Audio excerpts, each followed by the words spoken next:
గారు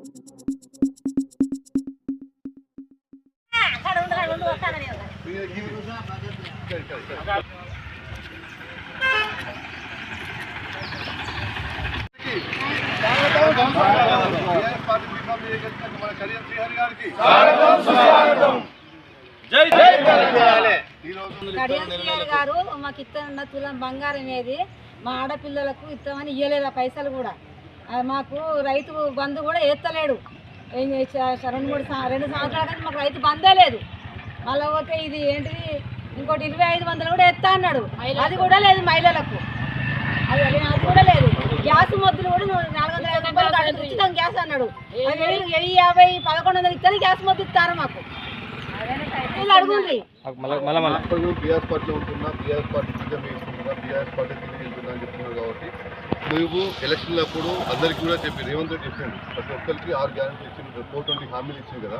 ఏ ఒక్క హామీ మీరు ఇలా అసెంబ్లీలో మీరు బడ్జెట్ సమావేశం పెట్టిండ్రు, మీరు ఎందుకు అడగలేదు? అందరితో పాటు మన బీఆర్ఎస్ ఎమ్మెల్యేలతో పాటు మీరు ఎందుకు లేరు?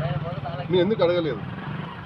మనకు మహిళలకు 2500 రూపాయలు ఇస్తా అని చెప్పిండ్రు, మీరు ఎందుకు అడుగుతలేరు? వాళ్ళకు ఇంట్లో ఉన్న ఆడపిల్లలకి స్కూటీ ఇస్తా అని చెప్పిండ్రు, అది కూడా మీరు ఎందుకు ప్రస్తావన తీసుకురావట్లేదు? మీరు ఎందుకు వాళ్ళ తొత్తులుగా మాట్లాడుతున్నారు? మీరు బీఆర్ఎస్ పార్టీ ఎమ్మెల్యే ఉన్నప్పుడు బీఆర్ఎస్ పార్టీ ఎమ్మెల్యేనే స్కోరింగ్లో వస్తుంది. మీరు తీసుకున్న జీతం కూడా బీఆర్ఎస్ పార్టీదే. మీరు పార్టీ పని కూడా ఇస్తా అంటున్నారు. అన్నీ చేస్తున్నారు కదా, అన్నీ చేస్తున్నాం. అందరం కలిసి ఓట్లు గెలిపించుకున్నాం. ఎందుకు గెలిపించుకున్నాం?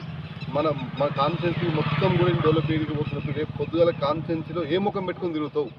మహిళలు అడుగుతారు కదా, ఇంటింటి పోతే మాకు గ్యాస్ సబ్సిడీ ఇస్తాను ఇవ్వలేదు, 2500 పెన్షన్ ఇస్తాను ఇస్తలేవు, తులం బంగారం ఏమైంది, నువ్వు ఎందుకు అడగలేదు? అసెంబ్లీలోనే అందరూ అడుగుతారు కదా. రేపు ప్రతి గ్రామాలు నువ్వు తిరుగుతాయి ప్రోగ్రామ్స్ ఉంటాయి. అది మీరు ఎందుకు నిలదీసి మీకు ఎందుకు నోరు వస్తలేదు? మీరు వాళ్ళకి అప్రూవల్గా మారిపోయినరా? ఏంది మరి రేవంత్ రెడ్డి దగ్గర మాట్లాడి కొట్లాడే హక్కు దమ్ము మీ దగ్గర లేదా?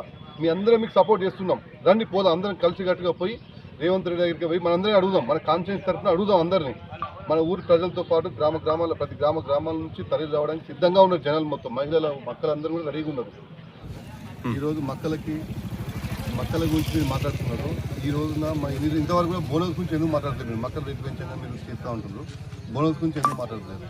మహిళలకు వచ్చి 2500 గురించి ఎందుకు మాట్లాడలేదు? స్కూటీ గురించి ఎందుకు మాట్లాడలేదు? వాళ్ళకి ఇచ్చే తులం బంగారం గురించి మీరు ఎందుకు మాట్లాడలేకపోతుంది? ఇవన్నీ ఇంకోటి మన రైతు బంధు గురించి మీరు ఎందుకు మాట్లాడలేకపోతుంది? ఇంతవరకు కూడా సక్రమంగా లేవు.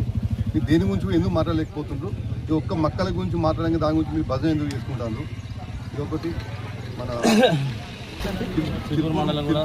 మల్కాపూర్ గ్రామాన్ని కూడా మండలం చేస్తా అని చెప్పింది కాబట్టి మల్కాపూర్ గ్రామాన్ని కూడా మండలం చేయడం కోసం మనందరూ వచ్చిండ్రు. మండలం ఎప్పుడు ప్రకటిస్తారు అది కూడా మీరు వివరణ ఇవ్వాలి. బోనస్ గురించి మీరు అసెంబ్లీలో ఎందుకు మాట్లాడలేకపోతున్నారు? మీరు మక్కల గురించి మాట్లాడారు, బోనస్ గురించి అసలు ఎందుకు మాట్లాడలేకపోతే మీకు ఎందుకు నోరు రావట్లేదు? బీఆర్ఎస్ ఎమ్మెల్యే నెల మీరు ప్రతి నెల బీఆర్ఎస్ ఎమ్మెల్యే జీతం తీసుకుంటున్నారు కదా, ఆ జీతానికి తగ్గట్టుగా మీరు న్యాయం చేస్తలేరు. ఆ జీతం తీసుకుంటున్నారు కానీ కొట్లాడలేకపోతున్నారు. ఎందుకు చేస్తారు? ఎందుకు కొట్లాడలేదు? ఎవరికి భయపడుతుంది? దేనికోసం భయపడుతుంది? మీకు అందరూ మేము ఉన్నాం, మీ అండగా ఉంటాం, ప్రతి విషయం మీకు తోడే ఉంటాం. మీ అందరి కోసం మేము ఉన్నాం, మా కోసం మేము ఉన్నాం. మా పార్టీని కొనసాగిస్తూ ఇవన్నీ కూడా నువ్వు అసెంబ్లీలో మాట్లాడి రేపు జరిగే అసెంబ్లీలో కూడా నువ్వు గట్టిగా మాట్లాడాలి. నీకోసం మీ అందరం కూడా అసెంబ్లీకి వస్తాం. అసెంబ్లీ నువ్వు మాట్లాడకపోయి అసెంబ్లీ ముట్టడి చేస్తాం.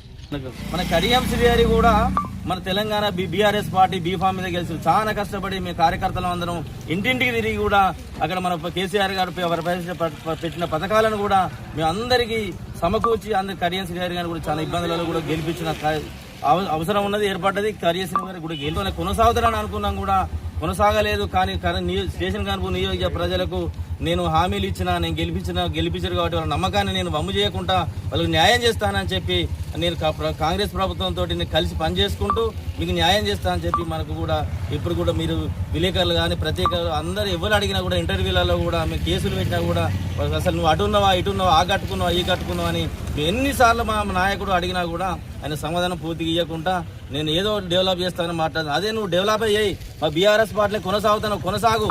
కానీ మన ముఖ్యమంత్రి రేవంత్ రెడ్డి గారు అప్పుడు మనకి ఏవైతే మనకు 420 అన్నాడో అవన్నీ నెరవేర్చాలని ఇప్పుడు అసెంబ్లీ సాక్షిగా ఇప్పుడు 2023, 24, 25 అయింది. ఇప్పుడు 26 కూడా సభ జరుగుతుంది. ఇప్పుడు నువ్వు గట్టిగా మాట్లాడవలసిన అవసరం ఏర్పడ్డది. ఒక రాజకీయ వ్యభిచారి అని చెప్పేసి గన్పూర్ ప్రజలు నిన్ను తరిమేసే రోజు కూడా దగ్గరలోనే ఉంది.